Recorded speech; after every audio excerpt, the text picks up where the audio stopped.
इगतपुरीचे आमदार हिरामण खोसकर यांनी सेंट्रल किचनला अचानक दिलेल्या भेटीदरम्यान अनेक धक्कादायक बाबी समोर आलेल्या आहेत। आदिवासी आश्रमशाळांमध्ये जे जेवण विद्यार्थ्यांना पाठवलं जातं त्या जेवणाची अत्यंत निकृष्ट अशा दर्जाची सगळी परिस्थिती आमदारांच्या पाहणीत समोर आलेली आहे। कच्च्या पोळ्या, सडलेले भाजीपाला अशा पद्धतीचं सगळं निकृष्ट साहित्य जे आहे ते या जेवणासाठी वापरलं जातं।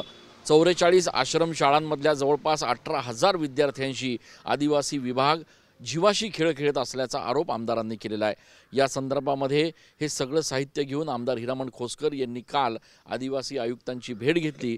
मात्र नेहमीप्रमाणे शासकीय उत्तर देत 8 दिवसात चौकशी करू अशा पद्धतीचं एक वक्तव्य आदिवासी आयुक्तांनी केलेलं आहे।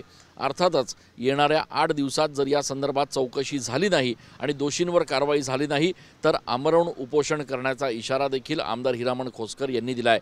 एवढंच नाही तर अधिवेशनादरम्यान विधानसभेच्या पायऱ्यांवर बसून आपण उपोषण करू असा इशारा देखील आमदारांनी दिलेला आहे। त्यामुळे येणाऱ्या 8 दिवसांमध्ये या संपूर्ण प्रकरणाबाबत नेमकी काय कारवाई होते हे बघणं महत्त्वाचं ठरणार आहे। कॅमेरा पर्सन आकाश येवलेसह मी चंदन पूजा अधिकारी TV9 मराठी।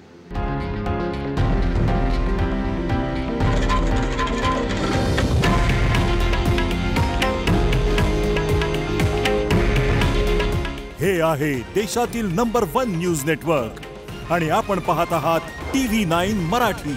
काळजी तुमची, हित महाराष्ट्राचं।